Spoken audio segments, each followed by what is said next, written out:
moi c'est Mireille Sirois-Gagné, Mimi Cosy sur Twitch. Je m'appelle Francis Barrette Goulet. Mon nom c'est Martin. Je suis en fait entraîneur privé. Je suis Andy Saint-Louis, donc je suis une musicienne. Je suis présentement une chasseuse de tête. Mon travail principal, c'est ingénieur en logiciel. Puis le soir, je suis créatrice de contenu.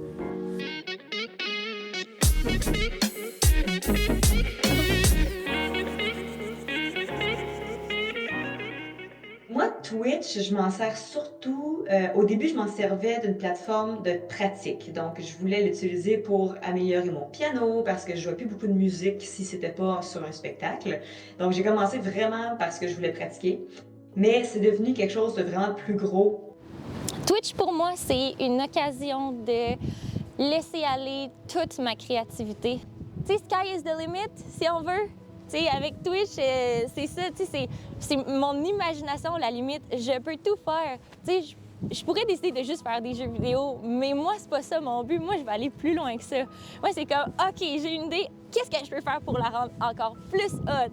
Qu'est-ce que je peux faire pour aller chercher encore plus de monde, pour faire quelque chose qui n'a jamais été fait encore?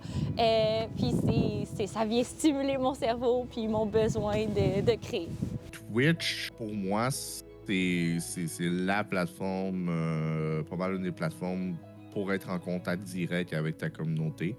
Là, j'ai des abonnés, exemple, moi, ça fait des années qui sont abonnés, qui viennent, puis techniquement, ça fait des années qu'ils m'écoutent. Là, c'est quand même pas rien, on s'entend. C'est l'endroit où qu'on peut en fait vraiment déconnecter. En fait, c'est une belle place pour créer un peu de social, interagir avec les gens, avoir des discussions avec les streamers, parler avec d'autres personnes qui partagent les mêmes passions que nous. C'est en fait une belle communauté. C'est un peu comme une grande famille. Sur Twitch, les fonctionnalités qu'il y a, on a un chat pour interagir avec les streamers. Donc, les viewers peuvent interagir avec le streamer. En fait, c'est ce qui fait que Twitch est différent de YouTube ou tous les médias traditionnels comme la télévision et le cinéma. Il y a aussi les abonnements qui permettent d'encourager le streamer et de ne pas avoir de publicité. Il y a les donations directes et la monétisation, les bits que les viewers peuvent utiliser pour encourager le streamer. C'est une plateforme numérique sur laquelle tu as une vidéo en direct finalement, puis tu as un chat qui défile avec des gens qui peuvent écrire en direct avec lesquels tu peux interagir là, pendant cette diffusion-là finalement. Chaque chaîne a ses émoticônes qu'on peut avoir en payant un abonnement. Ça va souvent être des références à des mimes de l'Internet. Ça, on peut utiliser ça pour communiquer des émotions. Par exemple, il y a un emote qui s'appelle le kappa qui va permettre d'exprimer le sarcasme. Et sincèrement, pour moi, Mimi Cosy, j'ai l'impression que c'est tellement collé à comme juste ma personne à moi. Donc, j'ai pas, c'est pas une entité différente, c'est pas une entreprise, c'est pas une compagnie, c'est juste un nom que j'utilise sur Internet. Donc, tu sais, même dans ma vraie vie, j'ai mes amis qui vont me donner le même nom aussi, là, donc pour moi, c'est juste un nom sur Internet. C'est mon entité virtuelle, j'ai envie de dire. C'est un peu c'est la façon que je me présente sur Internet. C'est aussi un peu ma brand, je dirais, comme ma marque de contenu, de création de contenu sur Internet, ma marque de création de contenu de jeux vidéo. Et je te dirais que Marty Vengeance, c'est un peu plus moi-même que le Martin de tous les jours. Puisque quand je suis sous le nom de Marty Vengeance, je fais vraiment ce que j'aime. Je fais ce qui me passionne. Je peux discuter avec les gens de trucs qui vraiment viennent me chercher. C'est quelque chose qui me fait vibrer. C'est quelque chose qui me fait me sentir bien. Je me sens vivre en fait, sous le nom de Marty Vengeance. Il aime bien de divertir les gens et de s'amuser. Mordred, il représente beaucoup pour moi. C'est vraiment comme, je pourrais quasiment dire un rêve de jeunesse que j'ai pas réalisé, que je retournais voir en vieillissant. Puis Twitch, ben, c'est ça qui m'a amené Mordred, c'est ça que ça m'a apporté, c'est que ça m'a permis de retourner dans le milieu des arts un peu, où je peux utiliser ma créativité, puis travailler sur des projets, puis c'est différent à chaque fois. Puis ça me donne l'occasion d'essayer beaucoup de choses différentes pour trouver peut-être justement c'est quoi ma formule, c'est quoi que moi j'aime, puis que je veux explorer un petit peu plus à fond à travers le temps. Fait que c'est vraiment Mordred, il m'apporte la possibilité de tester des choses puis de me découvrir un peu dans ce volet-là de ma vie. Quand j'ai commencé Twitch, j'étais seule à Toronto. J'avais pas grand-chose à faire parce que c'était le début de la pandémie. J'ai commencé à regarder des streamers sur Twitch qui faisaient du Sims parce que je regardais beaucoup ça sur YouTube. Je regardais des créatrices de contenu Sims sur YouTube et j'ai commencé à les regarder sur Twitch par après. Je suis capable de faire ça moi aussi. Je les regardais faire, je me disais, je suis capable. C'est pas si compliqué que ça. Fait que j'ai commencé à économiser mon argent. Puis, quelques mois plus tard, j'achetais tout ce qu'il fallait pour me faire mon petit setup. Rapidement, j'ai réalisé que ce que j'aimais faire, c'était parler aux gens. Que j'arrivais pas vraiment à jouer au jeu. Tout ce que je faisais, c'était parler, c'était du just chatting.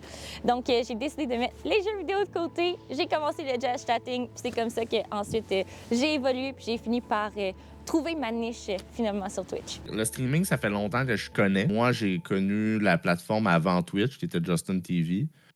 J'écoutais beaucoup de contenu américain à l'époque. J'ai essayé Twitch, c'est quand même plusieurs fois. Tu sais, j'avais streamé quelques fois, genre en 2014, en anglais. Techniquement, tu vois, mon affilié, je l'ai obtenu en 2017 en anglais. Je savais pas nécessairement qu'il y avait du contenu québécois qui existait tant que ça pendant longtemps. Puis je te dirais que c'était en 2019 que j'étais arrivé, puis ça me manquait encore, ça me travaillait, comme je disais. Puis j'ai remarqué qu'il y avait du contenu qui s'offrait en québécois, en français. Puis là, j'ai essayé cette fois-là en français pendant un petit moment. Puis ça, c'était avant l'explosion de pandémie, là. C'est vraiment les jeux vidéo à la base. Puis c'était une plateforme qui était super reconnue pour les jeux vidéo à la base. Puis même que c'est un problème aujourd'hui encore. La plupart du temps, dans mes streams, je commence, même si je game un moment donné, je commence tout le temps par au moins 1 heure, 2 heures, puis des fois, ça finit que c'est un live juste de moi qui parle avec le monde ou qui réagisse à certaines nouvelles, à certains trucs, ça. À la base, c'était juste par pur loisir. Je regardais des gens gamer sur YouTube avant, puis ça m'a amené sur Twitch éventuellement parce que ces YouTubers-là, qui étaient principalement anglophones, ils ont tous migré vers Twitch. Et en me promenant sur Twitch, un jour, je suis tombé sur un Québécois, Epic Joystick. Puis lui, il gamait en québécois, il faisait des dessins en plus. Puis je trouvais ça tellement cool. Puis j'ai fait, genre, on peut parler français, être québécois sur Twitch, puis faire du contenu. Fait que je me suis mis en enfer pour le fun. J'ai starté ma chaîne. Puis ça a commencé comme ça. Ça fait 8 ans déjà que j'ai commencé sur Twitch. Il y a un bout que c'est devenu un peu plus sérieux pour moi. Tu sais, je voulais vraiment pousser comme la création de contenu et tout ça. Puis là, je te dirais, c'est revenu plus du loisir. Tu sais, j'ai envie que ça soit juste du fun pour moi. Puis le succès, l'argent, tout ça, ça devient juste un bonus maintenant, là. Ben moi, c'était vraiment, je voulais jouer plus de piano. C'est devenu quelque chose d'autre après, mais c'était vraiment ça, de commencer à jouer, pour le fun.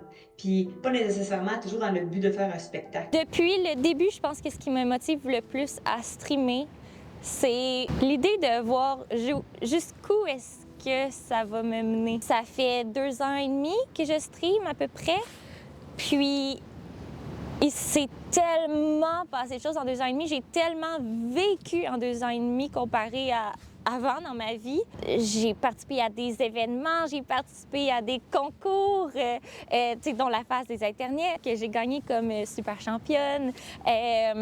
J'ai fait tellement de rencontres. Je me dis tout le temps, quand Twitch, ça va être terminé, si un jour ça se termine, c'est comme, qu'est-ce qui reste? Ben, ce qui reste, c'est les souvenirs. C'est les rencontres que j'ai faites, les amis que je me suis faites, qui sont proches de moi aujourd'hui. C'est les meilleures rencontres que j'ai faites de toute ma vie, des gens qui me ressemblent. C'est toutes ces aventures-là que j'ai vécues, les événements caritatifs auxquels j'ai participé, ça a été les meet-ups auxquels je suis allée, les événements que j'ai créés, les personnes que j'ai rassemblées ensemble. C'est ça qui reste à la fin, puis c'est pour ça que je stream. Les gens qui viennent, quand j'ai des nouvelles idées aussi que je veux tester, ça me motive à faire un stream. Mais c'est surtout le fait de savoir que les personnes qui sont des réguliers, ça leur fait du bien d'avoir un stream musical comme le mien, qui est super chaotique, qui va dans toutes les directions. Je pense que ce qui me motive le plus, c'est le fait d'avoir une communauté qui attend le stream. Tester le plus de jeux possible. En fait, ça paraît stupide, mais c'est mon temps libre. Sur mes temps libres, c'est le streaming, même si que je le classifie ça un peu de ma job, ma deuxième job à temps partiel. Le streaming, j'ai une panoplie de jeux ici que je n'ai pas encore joué. Et le simple fait de streamer, ça me permet à jouer à ces jeux-là le plus possible. Ben, je te dirais, je pense que je suis une des seules qui couvre autant le gaming que je le fais. Je pense que c'est ça qui fait en sorte que je me démarque des autres beaucoup parce que, tu sais, j'ai pas une niche. Tu sais, j'ai la chance d'aimer vraiment comme toutes les sortes de jeux, tu sais. Au niveau de la communauté, ils vont revenir, mais pas juste pour moi, mais pour la communauté qui est présente sur le stream, en fait, parce qu'il y a beaucoup d'écoute, beaucoup de connaissances aussi au niveau de la communauté. On est tout le temps en train de se le demander en tant que streamer. Pourquoi les gens viennent me voir? Qu'est-ce que je fais de bien qui fait que les gens viennent? Ou qu'est-ce que je fais de mal qui fait que les gens restent pas? C'est sûr que je pense que l'originalité de mon contenu va chercher certaines personnes, ça c'est sûr. Des gens qui aiment parler, des gens peut-être un peu plus seuls ou juste des gens qui sont extrêmement sociables, Twitch leur permet d'aller chercher ce besoin-là. Vu que je fais du just chatting, vu que je fais un contenu qui permet la discussion, je suis pas mal certaine que ça vient chercher les gens. Je pense que je suis quand même un petit peu drôle, mais ça dépend pour qui. Ben le chaos, peut-être. Je sais pas pourquoi ils reviennent, par contre, parce que c'est tellement terrible. Là, tu comprends rien durant mon stream quand t'arrives en plein milieu d'une shit patente. Tu sais pas qu'est-ce que tu vas aller voir, c'est super spontané puis c'est différent à chaque fois. Je pense que la communauté aussi fait que les gens reviennent parce que c'est du monde qui sont vraiment comme ça. Tellement que cette année, quand j'ai fait un événement cet été, un festival, à peu près une vingtaine de gens d'un peu partout dans le monde qui sont venus à Montréal puis qui ont fait une semaine d'activités ensemble, qui ont appelé ça le Queendom Con, comme un TwitchCon, comme un Comic Con, mais c'est Queendom parce que mon univers, c'est un Kingdom Queendom. Donc, ça, c'est peut-être quelque chose qui font revenir les gens, d'avoir ce sentiment d'appartenance-là à ma communauté. Ben, je pense que mon sens de l'humour, ma répartie. Je suis quelqu'un qui a vraiment une bonne improvisation. Puis c'est de voir. Je fais pas les choses comme les autres. Tu sais, que ce soit dans les jeux vidéo, je vais toujours jouer d'une manière différente qui va soit faire rire ou rager les puristes du jeu vidéo en tant que tel. Parce que j'ai un cerveau un peu brisé, là. Fait que j'attaque toujours d'un angle différent les choses. Fait que je pense que c'est quelque chose qui intéresse beaucoup les gens. Au sens de l'autodérision aussi, qui est assez fort. Fait que tu sais, je suis un fan de tout ce qui est la culture du bien cuit, là, d'un roast. Mais comme autant qu'avec mon chat, je peux leur en donner, autant que j'accepte qu'ils me roast en échange aussi quand je fais des niaiseries. Fait que ça crée une belle ambiance que les gens ils se sentent en sécurité pour dire un peu n'importe quoi tant que ça dépasse pas les bornes, que c'est sécuritaire pour ça. Il y a des endroits qui sont plus filtrés, mais chez nous, c'est assez libre. Puis d'ailleurs, c'est pour ça que mes discussions sont toujours 18 ans et plus. Je laisse quand même cette liberté-là humoristique ou de discussion. Il n'y a pas vraiment de sujet tabou. Je pense que le monde aime ça, justement, une place qui n'ont pas besoin de penser deux fois avant d'écrire, puis qui peuvent juste dire ce qu'ils ont à dire ou penser, puis que ça passe bien. Là. Stream me fait rencontrer de nouvelles personnes, en fait, parce que, honnêtement, j'avais pas vraiment d'amis avec qui jouer à des jeux vidéo avant de commencer à streamer. Et ben, de fil en mesure, ces gens-là, finalement, tu crées des relations, tu as des groupes Messenger, puis tu discutes avec eux d'autres sujets de ta vie, puis on vient aller voir dans la vraie vie. Là. Donc, j'ai vraiment beaucoup d'amis qui viennent de Twitch, puis j'ai ma conjointe actuelle, en fait, aussi, là, que j'ai rencontrée de cette façon-là. Le Twitch franco-canadien, c'est une petite communauté, mais en même temps une très grande communauté. Ça fait en sorte qu'on finit justement par connaître un peu tout le monde. C'est un peu comme une école secondaire. Par les raids, entre autres, en raidant des gens, on découvre certaines personnes, on se crée des amis, puis après ça, ben des fois il y a des événements. Donc, des événements caritatifs ou juste des événements de gamers ou des trucs comme ça. Des meet-up qui font en sorte que là, on a des occasions de se voir, de se rencontrer, de discuter ensemble, créer des liens. Fait que souvent, ça part comme ça. Avec les événements, c'est sûr, c'est toujours c'est des choses qui nous sortent un peu de la vie ordinaire puis qui font ressortir des grandes émotions aussi. Puis je pense que quand on vit des grandes choses qui nous font vivre des grandes émotions, ça nous fait créer des liens encore plus vite avec les gens, puis de se dire, OK, on vit ça ensemble. Tu sais, c'est quelque chose de spécial qu'on vit ensemble. C'est une période de notre vie qu'on vit ensemble. Il y a des couples qui se forment sur Twitch. Après ça, ils ont des bébés. C'est pas des blagues. Donc, c'est vraiment beau à voir. C'est une belle plateforme pour créer des liens, autant en ligne qu'en vrai. Tous mes amis, comme j'ai dit, viennent du monde du streaming. Anecdote par rapport à ça, ben ma blonde, je l'ai rencontrée sur le streaming. Ma nouvelle blonde, ça fait un petit peu moins qu'un mois-ish. Puis c'est une streameuse aussi que j'ai rencontrée. On s'est rencontrés dans des événements. Ça faisait 2 ans qu'on se connaissait. Ça reste que c'est là. Je connais quelques couples quand même de streamers qui s'est formés sur Twitch. Je pense que ça rassemble beaucoup de personnes. On a beaucoup de points en commun. C'est souvent des gens qui sont un petit peu plus marginaux, des créatifs, justement, qui se ramassent dans les communautés Twitch, autant des fois côté viewer que créateur de contenu. Fait qu'automatiquement, on part déjà avec tellement de points communs de plus que l'amitié ou l'amour, dans ce cas-ci, peut se développer plus facilement avec les gens, là. Donc, en fait, j'ai rencontré ma copine sur Twitch grâce à une collaboration qu'on a faite qui s'appelait Le Cacan. Mais même si on revient avant, là, je l'ai rencontré grâce à Twitch. Je l'ai connu de là.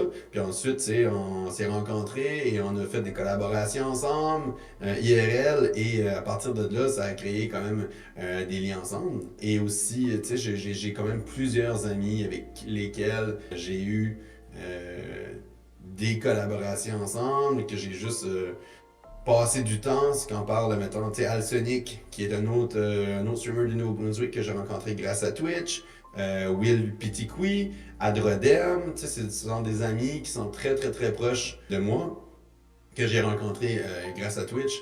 Et maintenant, tu sais, on est amis, j'ai déménagé au Québec, puisque j'ai tellement d'amis maintenant ici grâce à Twitch, que je me sens un peu comme chez moi.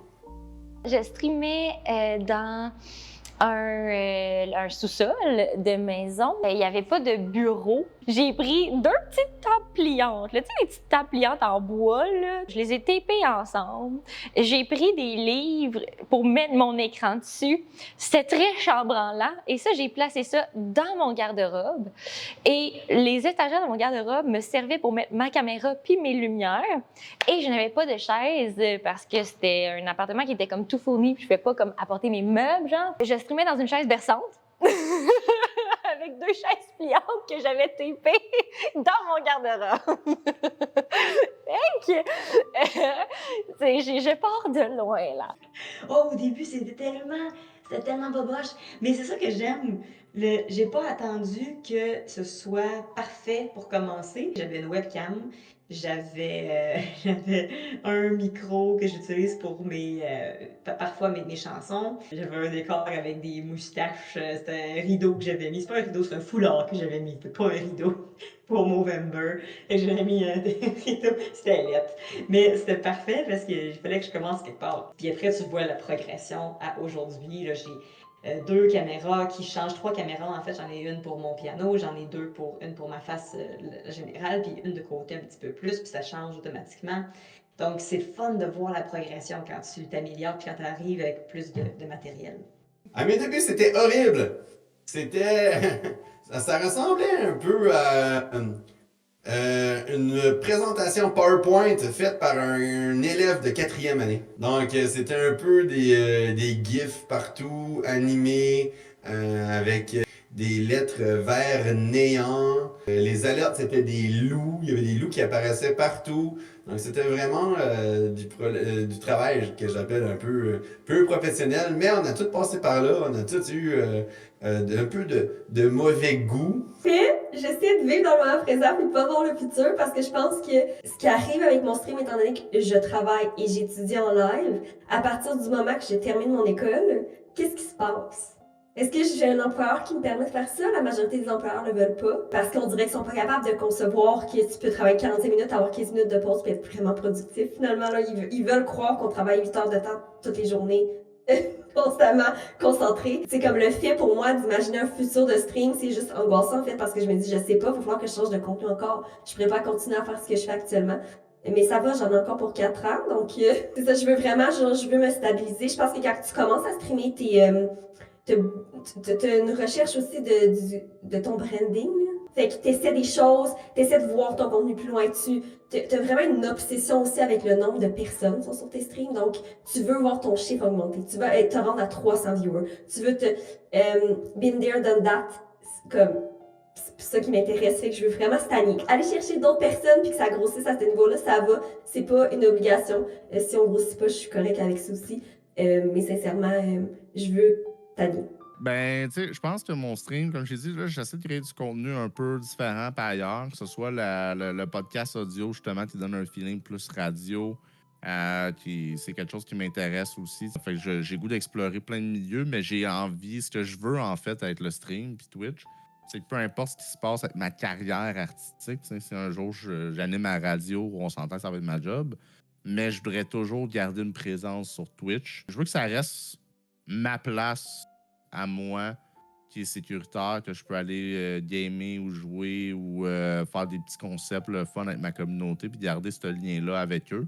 Parce que c'est eux autres, peu importe ce qui va se passer dans mon futur, j'en dois beaucoup en grande partie au monde qui m'ont encouragé puis qui m'ont fait croire en moi finalement et en mes habiletés. Puis je veux pas perdre ça, ce lien-là, peu importe ce qui va se passer. Fait que les projets futurs, puis où ce que je vois mon Twitch, ça va dépendre de c'est quoi qui marche, puis c'est ce que je fais dans ma carrière artistique personnelle. Mais c'est sûr que je veux que ça reste là, pour que ce soit juste pour discuter puis tenir au courant de ce qui se passe dans ma vie avec ma communauté. Là. Moi, je veux continuer à faire ce que je fais. Mais c'est sûr, j'ai toujours des plans. J'ai toujours des plans, mais c'est pas des plans de développement de carrière de streaming. Moi, je suis très satisfaite avec le fait que les gens continuent à venir. J'aimerais évidemment que les gens continuent de découvrir mon stream puis participent. Mais je n'ai pas de grand plan de devenir la prochaine Pokémon. Je suis très choyée de le- la portée que j'ai et je veux juste nourrir ça. Je veux continuer d'avoir du fun avec les gens qui me suivent, puis de leur donner du nouveau contenu, puis quelque chose qui est le fun parce qu'ils s'attachent au personnage du stream, ils s'attachent à ce qui se passe dans le stream. Fait que je veux juste développer ça, continuer d'avoir des gens qui suivent et qui embarquent dans les histoires, puis d'avoir d'autres personnages qui arrivent et de développer ça encore. En moyenne, ces temps-ci, je te dirais, c'est entre 100 et 150 personnes. Là, vu que j'ai beaucoup diminué mon temps de stream, je te dirais que ma moyenne a beaucoup baissé dans les derniers mois. Mais comme je dis, tu sais, vu que c'est ça, j'ai changé un peu ma mentalité par rapport à ça. Puis mon but, c'est plus de faire le plus de vues possible puis de grow à l'infini. Tout ça, là, j'ai vraiment tune down par rapport à ça. Là. Les gens sont encore là tout le temps. Là. J'ai des gens là, qui sont abonnés depuis 6-7 ans, depuis que je suis partner, sont abonnés. Fait que c'est assez fou de voir leur support constant. Puis, tu sais, des fois, il y a des gens là, qui me reviennent avec des trucs que j'ai dit dans des lives il y a 3 ans que je me rappelle même plus, qu'eux, ils étaient tellement là, genre, puis ils s'en souviennent. Puis je trouve ça tout le temps impressionnant de voir à quel point le monde me suive autant, là, c'est sûr. Ma moyenne actuelle est de 54. Imagine-toi que t'es dans une salle. Puis devant toi, il y a 54 chaises, puis il y a 54 personnes qui te regardent en même temps. Ça remplit une salle. Hein. C'est énormément de personnes qui te regardent.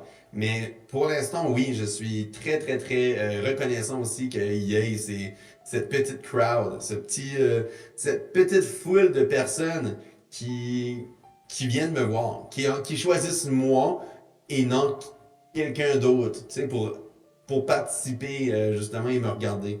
C'est quand même un très très très bon feeling. D'habitude, c'est entre 100 puis 150, ça dépend vraiment, mais je te dirais que ça fluctue énormément, puis j'essaie de pas trop penser au viewership parce que ça peut aller dans ta tête. Durant la pandémie, il pouvait y avoir 200, 250 personnes qui regardaient parce que tout le monde était chez eux. Tout le monde fait que c'était facile d'avoir plus de monde. Tandis qu'aujourd'hui, les gens, bon, ils ont recommencé leur vie. Si on dit, mettons, il y a 100 personnes ou 150 personnes qui te regardent, bien ça, c'est pas juste 100 personnes, c'est 100 personnes en moyenne durant 4 heures à 5 heures. Donc, peut-être que dans les faits, c'est 1000 à 2000 personnes qui ont regardé ton stream. Puis ça, c'est vraiment impressionnant. C'est assez fou de penser que tu as cette portée-là en faisant quelque chose sur lequel tu travailles fort, puis qui te ressemble. Donc, les gens font OK, non, elle est complètement folle, c'est absolument ridicule, but I dig this shit. Fait que tu sais, c'est le fun d'avoir ce petit. Ouais, moi, ça me sidère à chaque fois. 80 viewers en France, c'est des chiffres de débutants. Mais 80 viewers au Québec, c'est vraiment bien. Les plus gros streamers au Québec vont peut-être faire un maximum de 150. On a quelques petites exceptions, des étoiles fulgurantes, mais ces personnes-là sont très rares, là, qui vont peut-être aller chercher du 300 ou du 500 et plus. Je suis impressionnée par la quantité de gens qui viennent regarder mon stream. T'sais, des fois, on s'amuse à comme, comparer. Ah, t'as tes premiers 25 viewers. Hey, c'est une classe. T'arrives à quasiment 100. T'es comme, hey, c'est un gymnase, ça, là. Il y a un gymnase de personnes qui me regardent. Moi, ils ont choisi de me regarder, moi, de prendre de leur temps. C'est vraiment variable. À mon niveau, je pense que j'étais à 30 de moyenne. Comme je dis, mi-session, fin de session, je monte. Comme des débuts de session, l'été, on est moins de gens pour le travail puis le Pomodoro. Après, il y a des streams où c'est qu'on va être 8 pendant 3 heures de temps. Soudainement, on devient 60. Tu sais, je suis clairement en bas de ça. Là. J'ai déjà monté à 258, 300. Comme on a déjà été plus haut, là, mais pour un type de contenu comme je fais, on s'entend que les gens me regardent ne pas parler pendant 45 minutes de temps. Déjà, je suis chanceuse. C'est sûr que je suis impressionnée par le nombre de gens qui viennent regarder mon stream. Je fais rien. Je passe une journée complète à travailler. Je leur parle pas comme la 80% du stream, je parle pas parce que je suis comme concentrée dans mon travail. Puis les gens, ils sont là. Oui, je suis impressionnée. Comme c'est différent quand je suis là la fin de semaine puis que je joue à des jeux. Le nombre de gens qui sont là, je peux plus comprendre puis concevoir qu'ils sont présents. Ils découvrent le jeu, c'est un jeu qu'ils aiment puis ils sont contents de partager ce jeu-là avec quelqu'un d'autre. Ils ont rien à faire cette journée-là, ils voulaient un bruit en arrière, quelqu'un qui parle pendant qu'ils game. C'est comme, ils ont des raisons multiples d'être présents puis qui font beaucoup de sens à mes yeux. Mais de juste comme être présent pour me regarder, rien faire pendant 45 minutes et ça 6 fois par jour, je suis toujours impressionnée de voir le nombre de gens qui sont présents, le nombre de gens qui font réellement ces 45 minutes-là puis qui me parlent aussi. Là. À chaque fois, je suis vraiment impressionnée. Merci beaucoup pour le support, d'avoir supporté Mardy Vengeance, votre streamer favori. On se voit demain, dès 13h, pour du Zelda Majora's Mask. On va faire une petite run rapidement. Un petit speedrun, soyez là. Puis c'est ça. Je vous aime beaucoup les amis, bye bye! À la poche pleine!